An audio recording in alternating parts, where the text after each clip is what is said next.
Today, we live in a world shaped by history. To understand it, we must go back to the early 20th century, a time when great powers were suspicious of each other. Alliances were formed, weapons were prepared. These were the first steps towards World War I. Nationalism grew across Europe. Countries formed military alliances. Weapons were mass-produced. Every power prepared to confront the enemy. Peace persisted, but it was fragile.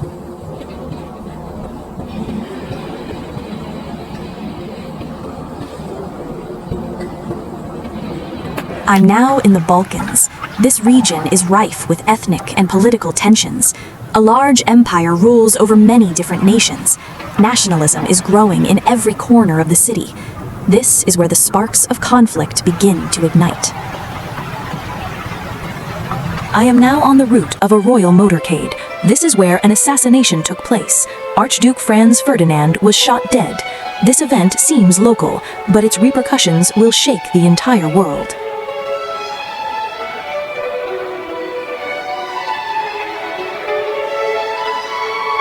I was at the center of a European decision. Austria-Hungary presented Serbia with a harsh ultimatum. Almost all the demands were accepted, but one small refusal was enough. Diplomacy collapsed.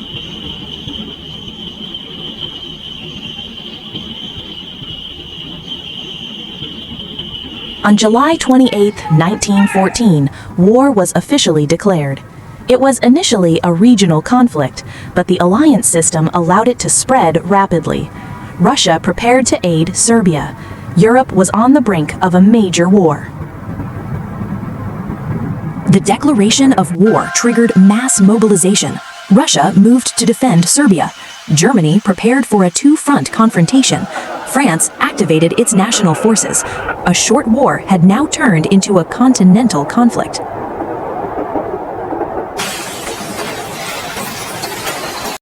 Germany implemented the Schlieffen Plan. France was attacked through neutral Belgium. This strategy was designed for a quick war. However, Belgium's violations sparked an international backlash. The conflict was now unstoppable. Britain entered the war to protect Belgium. The long-standing promise of neutral territory became the official excuse. British troops moved rapidly to the border. The European alliance became more fully involved. What began as a regional war had now become a global conflict.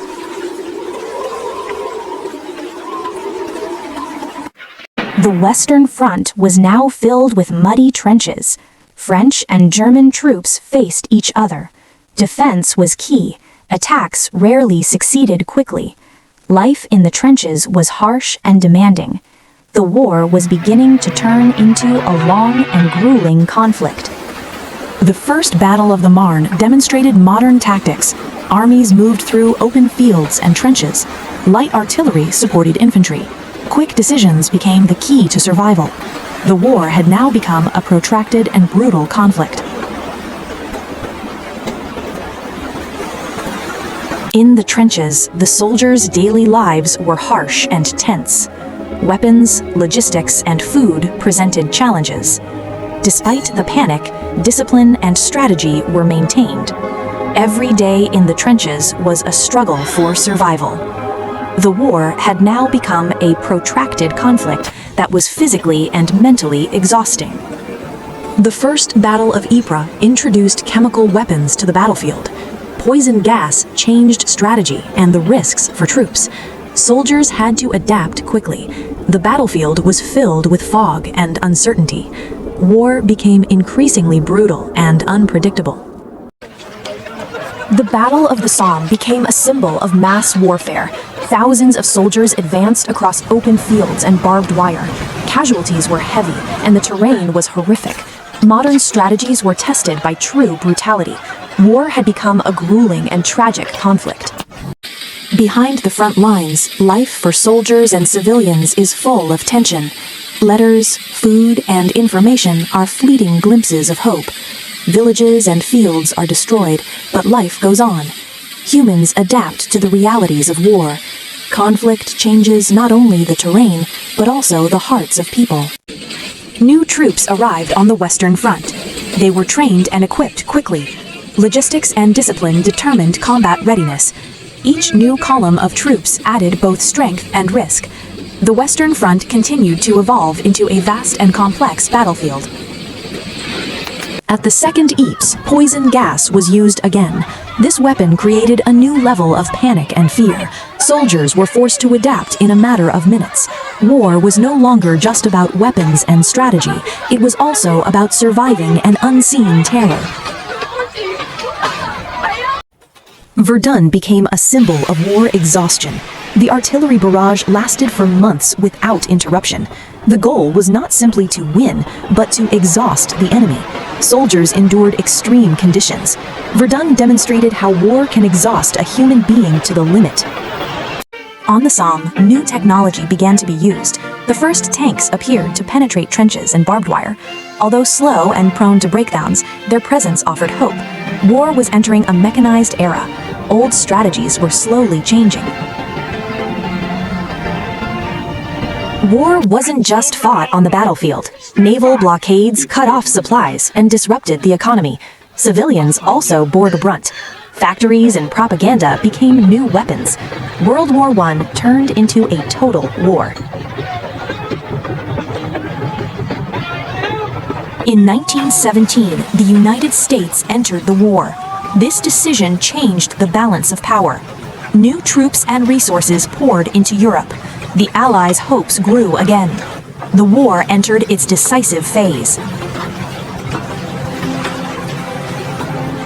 In 1918, the Allies launched their final offensive.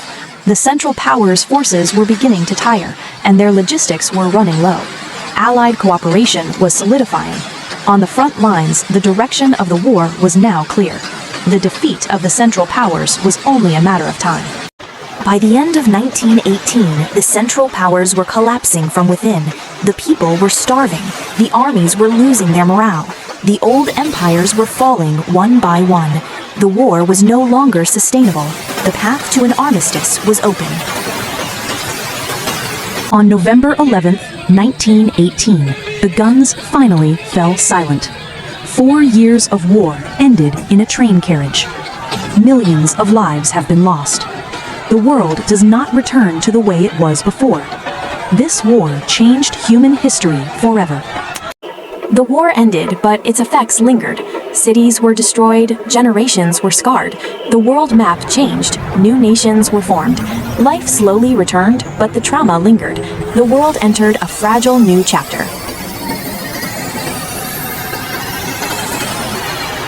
The Treaty of Versailles marked the official end of the war, but its terms were harsh and unequal. Germany lost territory and economic power. Peace was achieved, but new tensions grew. The world entered a fragile period of peace. The war is over, but the problems are not. The economy is fragile, and social discontent is growing. Veterans are returning to a changed society. World politics is entering a phase of instability. The seeds of new conflict are beginning to grow beneath the surface of peace. The First World War is over. The world is trying to move forward, but the wounds have not fully healed. The map has changed. Lives have changed. History is ready to enter its next chapter.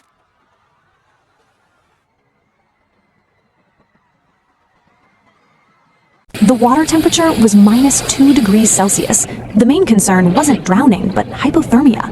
Life jackets kept them afloat, but they couldn't protect them from freezing. Within 15 to 30 minutes, silence fell over the ocean. At 4 a.m., the Carpathia finally arrived. Of the more than 2,200 passengers, only about 705 were rescued.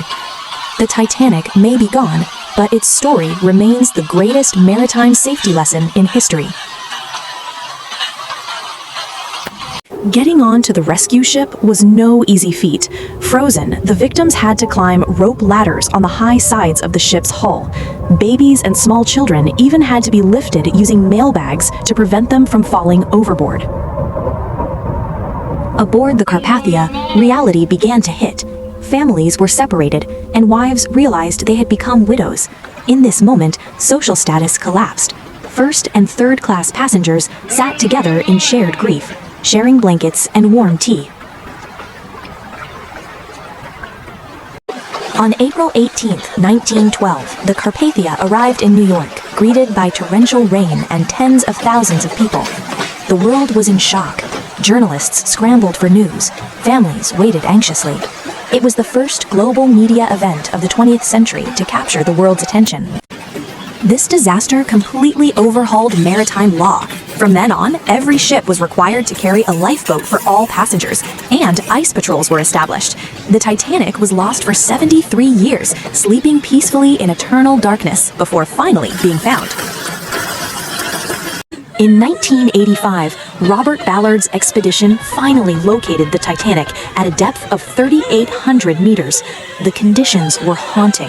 The once magnificent ship was now covered in rusticles, iron-eating bacteria that were slowly eating away at its skeleton. One of the most heartbreaking sights is these paired shoes. The human bones have long since dissolved under the pressure of the seawater, but the tanned leather of the shoes remains untouched. These shoes mark the last place where a person's body once lay. The Titanic is dying for the second time. Iron-eating bacteria, called Halomonas titanicae, continues to eat away at it. Experts predict that within the next 20 to 30 years, this legendary shipwreck will completely disintegrate and disappear into nothing but rust stains on the sand. Once a symbol of human luxury and arrogance that challenged God, it is now home to deep-sea fish. Nature has reclaimed what humans once claimed was incomparable.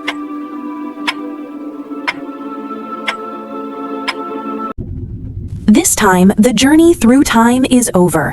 The Titanic tragedy is not just a story of a sinking ship, but a timeless lesson in courage, sacrifice, and the limits of human capabilities. History records it so we don't repeat the same mistakes. Well, it's fun but scary, right? Which other era do you think I should visit next week? Comment below. Don't forget to like and subscribe so you don't miss the next time machine. See you in the past.